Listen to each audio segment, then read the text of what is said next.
Dan salam sejahtera, Om Swastiastu, Namo Buddhaya, salam kebajikan. Yang pertama-tama kami hormati Pak Kepala Kesbangpol, kemudian beliau yang kita banggakan yang pernah memimpin Kota Samarinda ini, yaitu Bapak Jaham, moderator dan tamu semuanya yang hadir komunitas di ruangan ini. Mohon maaf kami agak terlambat karena kami tadi mendampingi Pak Wali Kota kegiatan penertiban Karangmus. Jadi sekali lagi kami mohon maaf. Untuk materi kami yaitu bela negara, saya tak izin turun Pak ya. Kalau pantunnya beliau tadi banyak, kalau saya pantun saya hanya satu Pak, ikan sepat, ikan gabus.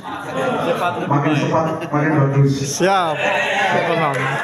Baik, untuk bela negara, mungkin kami tidak mengajari atau tidak memberikan ilmu tambahan. Mungkin ini sudah merupakan suatu yang nomenklatur yang sudah biasa. Mungkin bapak-bapak, adik-adik, mas-mas semuanya sudah memahami tentang bela negara. Di mana bela negara ini merupakan upaya.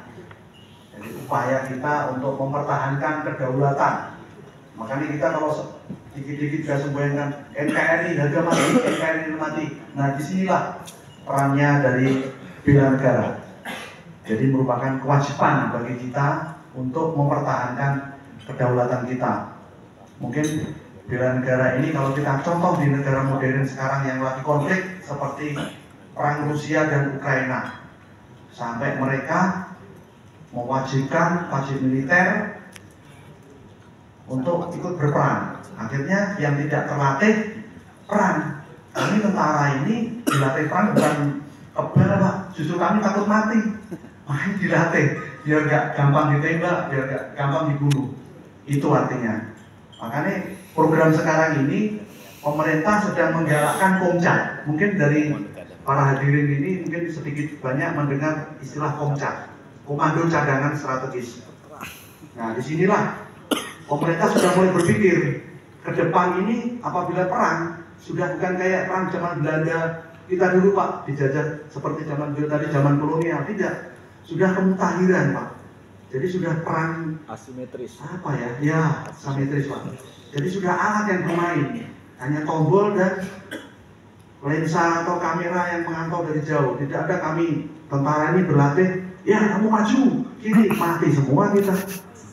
Nah, dari awal cerita kami tadi, itulah perlunya bela negara. Apalagi di era modernisasi, peran elektronik dan sebagainya itu sangat berpengaruh sekali. Apabila kita tidak membentengi generasi-generasi muda kita akan larut dan gampang kita diambil atau dicaplok oleh negara lain.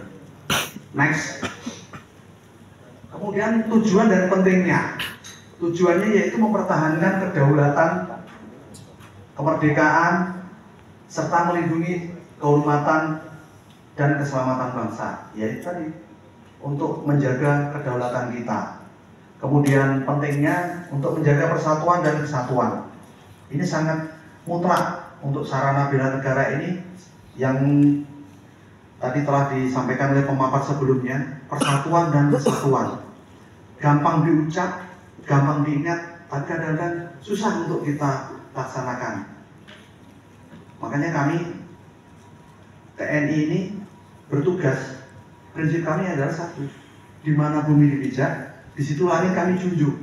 Artinya apa? Kami bisa kemana-mana. Pengalaman kami tugas pertama saya di Sumatera, ya di sana kami berperang. Kemudian di Jakarta, kemudian di Kalimantan, dan alhamdulillah cita-cita saya pengen pensiun di Samarinda di Kalimantan Timur, karena ibu kota pun nyari saya Pak. Orang banyak cerita apa kita di ibu kota. Kebetulan kalau saya ibu kota nyari saya pindah ke Balikpapan, terus Samarinda ibu kota nyusul kita. Mungkin itu positifnya ibu kota. Kemudian untuk manfaat, ya untuk mewujudkan masyarakat yang tangguh, mandiri, bertoleransi pada kepentingan nasional.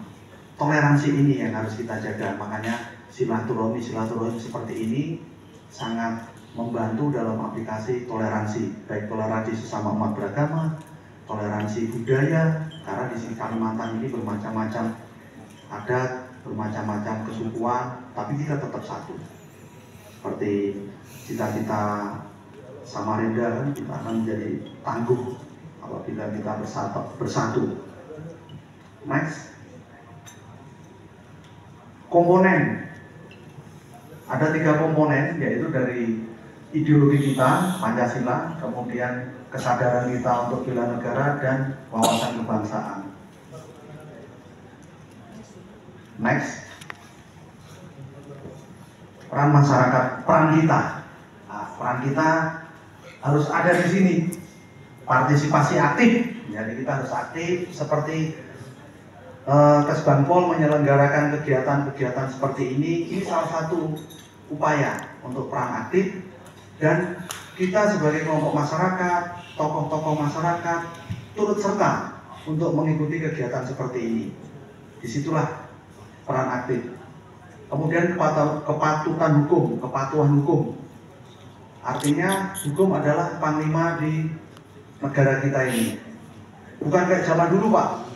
TNI dengan semena-mena gusur, contohnya yang kita hadiri tadi, nggak diganti, nggak di ini, nggak boleh. Mungkin kasus yang tren sekarang apa itu? Kasus Vina. Mungkin teman-teman medsos memonitor. Nah, disitulah letaknya tegaknya keadilan. Jadi semuanya bisa dituntut, akan mengembalikan dan bla bla bla bla sebagainya. Artinya kita harus bersama-sama. Makanya zaman sekarang adalah zaman kebersamaan, zaman sinergitas. Kita tidak bisa tugas laksanakan sendiri. Seperti kami berada di Samarinda ini, tugas pokok kami adalah ada 2, OMP dan OMSP. OMP operasi militer perang, nah, itu jelas negara. Undang-Undang 30. Kemudian OMSP, operasi militer selain perang. Itu banyak tugas, ada 11 item, diantaranya membantu pemerintah daerah. Nah, keberadaan kami sebagai satuan teritorial ya di sini membantu pemerintah daerah dalam menegakkan aturan dan sebagainya. Tapi tidak semena-mena. Kita tetap bersosialisasi. Seperti kemarin kita penertiban teras, mungkin Bapak Ibu mendengar sudah melalui proses. Jadi sudah mediasi, sosialisasi, surat pertama, kedua, dan pembongkaran. Lanjut. Kemudian tantangan dan hambatan. Nah, di sini ini yang paling bahaya sekarang individu. Mungkin dengan zaman HP kita agak prihatin. Sampai anak kecil pun biar orang tuanya nggak mau pusing, dipegangnya HP, yang penting dia nggak nangis. Padahal itu salah. Karena dia nanti akan terpatri di pikirannya nyaman dengan sendirinya, tidak membutuhkan orang lain. Bukan seperti di era kita dulu, bermain dengan teman, terjadi sosialisasi, komunikasi yang baik. Sekarang kan tidak. Mungkin bapak-bapak, ibu-ibu, tolong ini mulai kita batasi penggunaan HP. Anak sekecil itu sudah dicekokin dengan HP, main namanya, tapi nggak nangis. Jangan, Pak. Itu sangat membahayakan ke depan. Nanti bapak ibu akan kewalahan itu. Percaya sama saya. Disuruh makan, pasti akan sulit. Oh nanti gitu. Apalagi suruh belajar, apalagi suruh membantu orang tua. Nah ini tolong dibatasi. Kemudian adanya konflik sosial. Alhamdulillah kita selama kami di Samarinda ini 7 bulan kami dinas di staf operasi Korem, 4 bulan kami menjabat sebagai dan ramil. Alhamdulillah jauh dari konflik sosial itu di lingkungan kita. Alhamdulillah berkat kerjasama cipta kondisi yang telah saudara atau bapak-bapak, ibu-ibu lakukan di lingkungan sesuai dengan kemampuan masing-masing. Kemudian perkembangan teknologi seperti yang saya ceritakan tadi. Perkembangan teknologi punya dampak positif dan negatif. Dampak negatifnya seperti saya cerita tadi, dampak positifnya kita mengetahui dunia, jendela. Jadi tidak perlu kita baca buku dengan ini. Sekarang dengan adanya Mbah Google, mungkin kita sampai sekarang anak belajar pun jadi malas karena di situ dia tinggal nanya.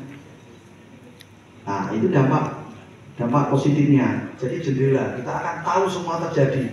banjir di semalam di gang apapun, kita sudah tahu. Kejadian pembunuhan, kejadian demo apapun, cukup di ruangan ini kita bisa tahu. Nah, ini dampak positif dari perkembangan teknologi. Next. Kesimpulan. Ya, kesimpulan untuk arah recommended kita yaitu dengan adanya edukasi, yaitu proses meningkatkan pemahaman tentang bela negara. Kemudian partisipasi masyarakat. Nah, seperti contoh kita menyelenggarakan ini dengan dihadiri banyak yang hadir, ini termasuk partisipasi masyarakat yang menunjang untuk kegiatan itu. Dan semuanya tujuannya adalah menjaga keutuhan, ketahanan negara kita agar tetap tegaknya Pancasila dan NKRI. Next. Sesuai dengan janji saya, ikan sepat, ikan gabus, lebih dan kurang saya mohon maaf karena kami sebagai manusia biasa. Terima kasih. Wassalamualaikum warahmatullahi wabarakatuh. Waalaikumsalam.